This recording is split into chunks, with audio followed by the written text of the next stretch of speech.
it was really shocking. I had bruises, like this entire arm was just covered. It was like a black, purple, all the collars bruise.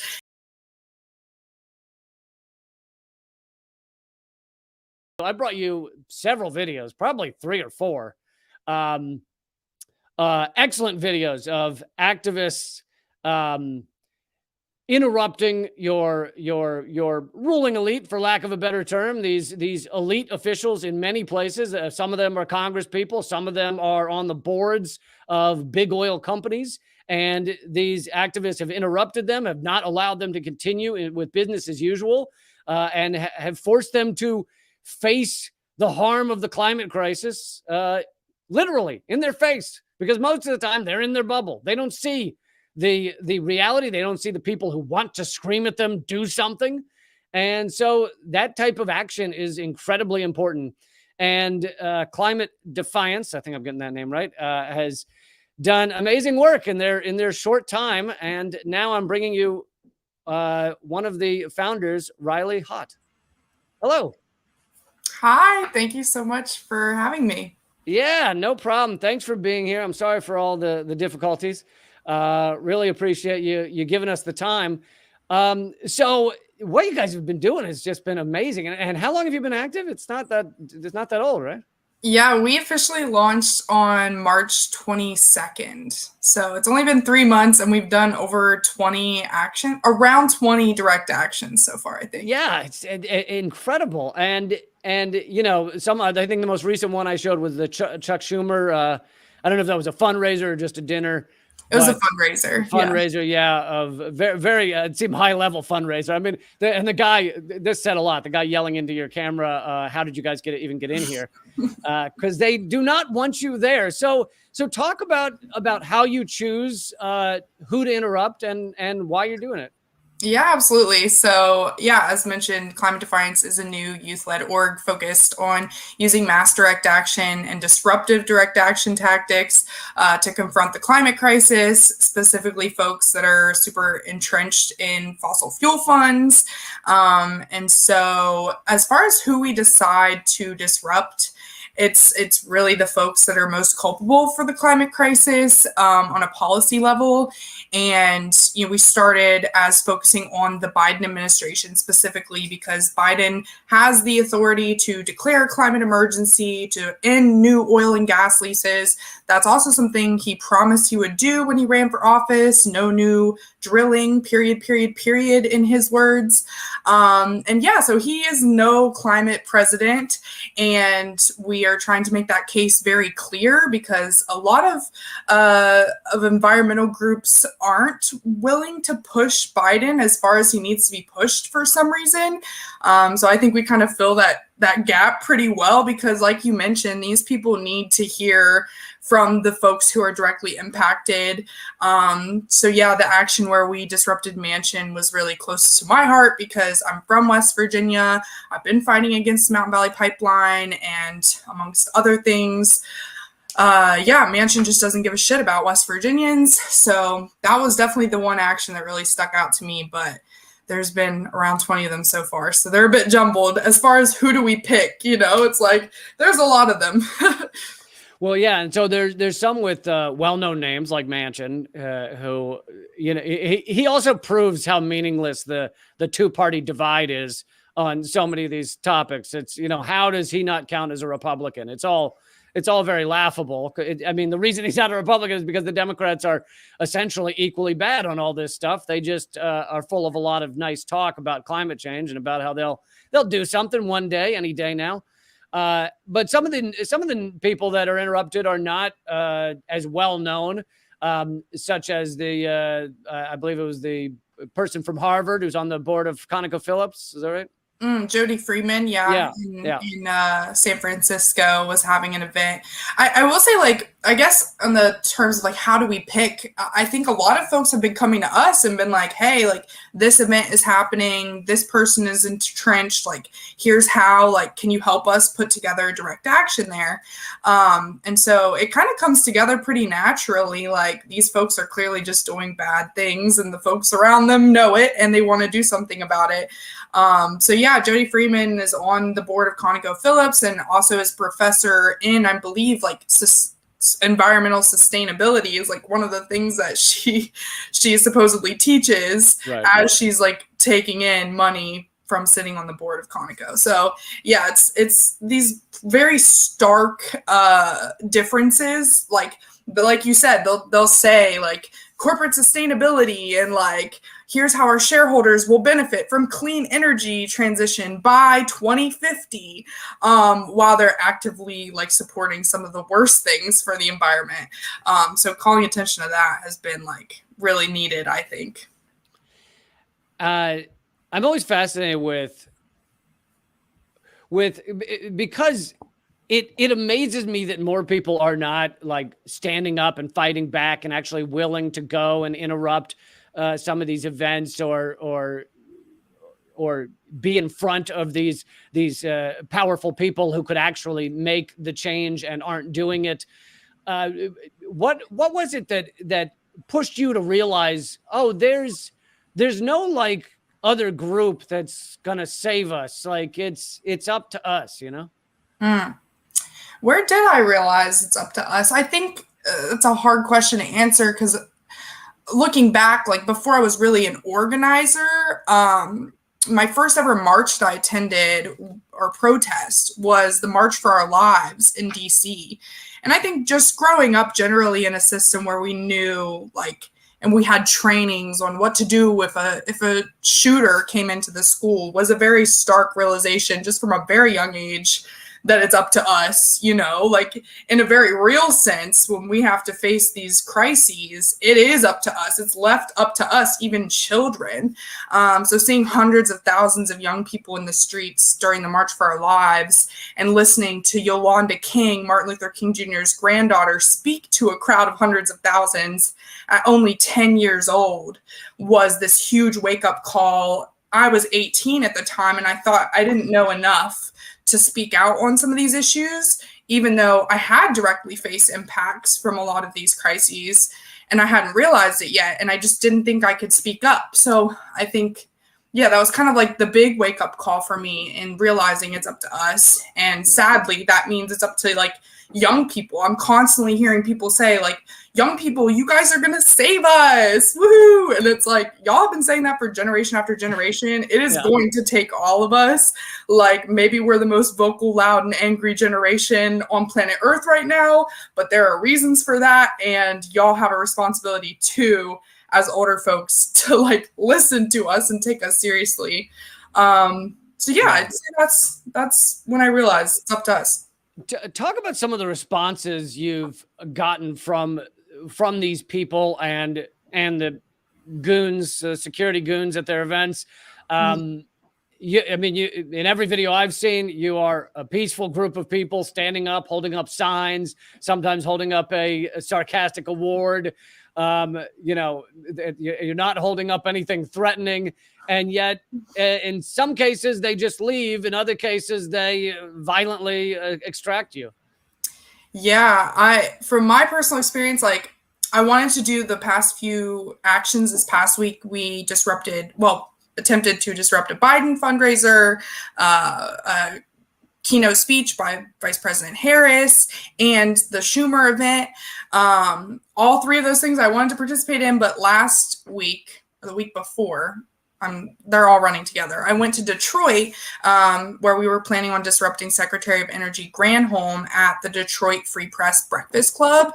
And this was like the most violence I've ever faced. It was really shocking. I had bruises, like this entire arm was just covered. It was like a black, purple, all the collars bruised on this arm as well. On my side of my leg were two very stark like lines from where I got thrown up against the staircase. I had at least 8 bruises on me, and that was like a first. Yeah, I think I have the images there. Yeah. Oh gosh, yeah, that's my bruises. So yeah, basically, like you said, our main tactic is literally just trying to like occupy the space in front of these important people and speak to the climate crisis and how they're culpable in it. So we were trying to get past security guards on a staircase peacefully, like we were just trying to like walk past them, and they were not having it. So they called in like 10, I don't even know how many people. They just kept coming from all angles, picking us off one by one. Like one person was choked by their tie and drug out, and another person was drug out by their ears. I can't even explain how I was drug out, because it was like I blacked out from the trauma of just being like slung around like a rag doll. And I mean, it is just like, it's hard. Like when you ask like why aren't more people doing this, it's because like they utilize violence against us. It's really scary. I mean, it's not fun. I didn't have a great time recovering from these injuries. Yeah. But I feel even more resolved because I recognize, like, if we didn't have power, if there was no point or meaning behind us doing these direct actions, we wouldn't face the kind of pushback that we do. So I like low key in the moment kind of appreciate when the mask comes off and we have somebody like Steve Clemons screaming at the back of my head to get off my stage. I think that really just shows like the cards they're playing, because they play the cards of violence and destruction and tearing down people. They aren't here to uplift you and to make policy with any kind of empathy and compassion, because they can rake in buco dollars for their own trust funds for their own kids while the rest of us suffer. So I can't even remember your first question, but that's my rant. Well, no, I appreciate it all. I'm sorry you went through that, but obviously you're right that this is how they respond when this stuff is thrown in their faces, when the reality is thrown in their faces. I mean, we are a dying planet. We are killing the environment around us in a myriad of ways. And here are the people who supposedly could do something, and many of them act like and talk like they're going to do something, and then it's absolutely nothing. And so when you throw that in their faces, they can't actually defend themselves. So the response is to either leave if they're being peaceful, or to be incredibly violent with you and with those who confront them with this. And you're right, it does. It shows, the mask comes off. It shows you what they really stand for. If they really stood for the environment, if they really stood for the climate, they'd have no reason to run from you or drag you out. Yeah. Have you had any threats of, I don't know if they've arrested you or threatened charges or anything?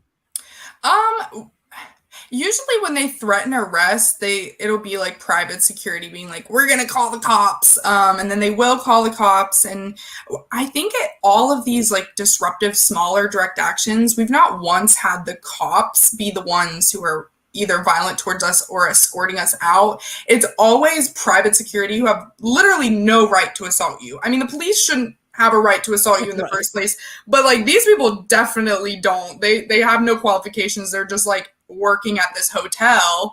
And yeah, so typically they'll either try to like physically remove us or threaten us with the cops, but they don't want to go through all the paperwork. So generally what I've been telling folks is like, if there's an action like this or not an action, but like an event like this happening, you're generally like not risking arrest. We tell folks ahead of time, we give people, here's your rights, here's the legal support we can offer in the event that an arrest does happen.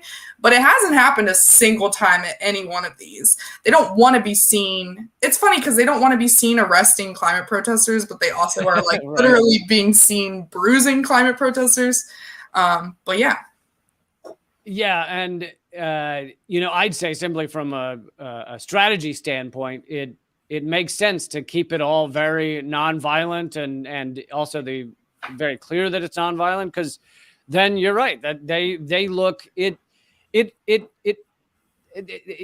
moment if someone were to join your organization and try and push it towards even just property destruction, I don't mean attacking anybody, but even just property destruction, then they look fine arresting you and putting people in jail and stuff. But when it's people holding up a sign saying you're killing the planet and they then need to attack you, it actually shows a lot about them. It really shows who they are. What's next for you guys? I mean, obviously you're not going to tell me your next action, or that might give it away, but are you planning to grow more cities, or is it just day by day? Yeah, I mean, for sure. I think like we're growing our numbers day by day, and as the numbers grow, we learn about new fights in different communities and where they need support. So I can only imagine that the heat's going to turn up, pun intended. Yeah, as things get worse, like I've basically been telling folks that because some people have asked like, do you think you're like ahead of the game? And I'm like, no, I think we're really late. But like as more people are facing these direct impacts, wildfire smoke being on the East Coast, just like seeing it right in front of their doorstep, I think more people are going to join in, and I hope they do. And you can go to climatedefiance.org and sign our Pledge of Resistance if that applies to you and you want to take more direct action to confront these folks. Because, yeah, petitions are not doing it for us. Like, we've exhausted the list. Thank you. Thank you for saying petitions are not doing it. And I'm coming at this from the perspective of like, I've been a grassroots organizer. I actually started organizing in 2021 around the For the People Act. And so I helped run the largest canvassing operation in West Virginia history. We knocked over 70,000 doors with Unpack. And then we, got thousands of petition signatures. We got resolutions passed through WVU's SGA, including Marshall's SGA. Like, we did everything you're supposed to do. We hosted rallies. We did every nonviolent tactic in the book, minus disruptive direct action. And then we decided to do a 23-day hunger strike. And even after 23 days of hunger striking, Manchin and Sinema chose the filibuster over our voting rights. Manchin did not meet with us West Virginians, who ran the largest canvassing operation in West Virginia history. So that was a very stark realization for me as well. They continue to delay. As storms surge, they will continue to delay. And we need to be the people like showing them the countdown and being like, the clock is ticking, y'all don't listen to us, and so now we're coming to you. Like, you need to listen to us now. I don't know how that thought originally started, but all that to say, like, I've tried all of the other tactics. Yeah. And it wasn't until we even went on hunger strike that we were told from Chuck Schumer to Mark Kelly to us that the voting rights legislation would not have been put back on the floor in January of 2022 if we had not been out there on the White House lawn and the Senate lawn hunger striking. They said that. They admitted it. So we will be there and continue to use direct action because they've literally told us that's the only card that they listen to. Yeah. And I always ask the question, when was the last time you heard a politician in the U.S. government say, we were going to do A, B, or C, but then I got a petition and just a lot of people had signed it. Just 12,000 people had put their name on it. So I changed everything and we no longer are going to abuse people. It's like, never. I mean, maybe that had an impact 40 years ago. It's just not a thing now. When you show up and you say we have 20,000 signatures, they don't care. They don't care. Like you're saying, they don't care unless you're in their face. Mm-hmm. Not to say it's not important to have those on the ground, like one-on-one conversations. That was the most impactful part for me during canvassing, knowing like, okay, hundreds of people are calling Manchin today and he's not going to listen to them, but I am, and I'm going to take these problems like seriously and remember them and bring them with me in direct action and remember all these people that he's not listening to. Mm-hmm. I think that was the most beneficial part for me. But yeah, absolutely. So how can people help out again? It's climatedefiance.com or org. It's climatedefiance.org. And we also have social media. We have Twitter, Instagram, and TikTok, all of the above at Climate Defiance. Well, you're doing amazing, and I'll keep showing your videos and just keep doing exactly what you're doing because it is making a difference. It is waking people up, and I'm sure it seems hard when you walk away with bruises all over your body. But this fight has to be taken to the faces of the powerful. So, yeah, absolutely. Thank you so much. Thank you so much, Rylee. Thank you.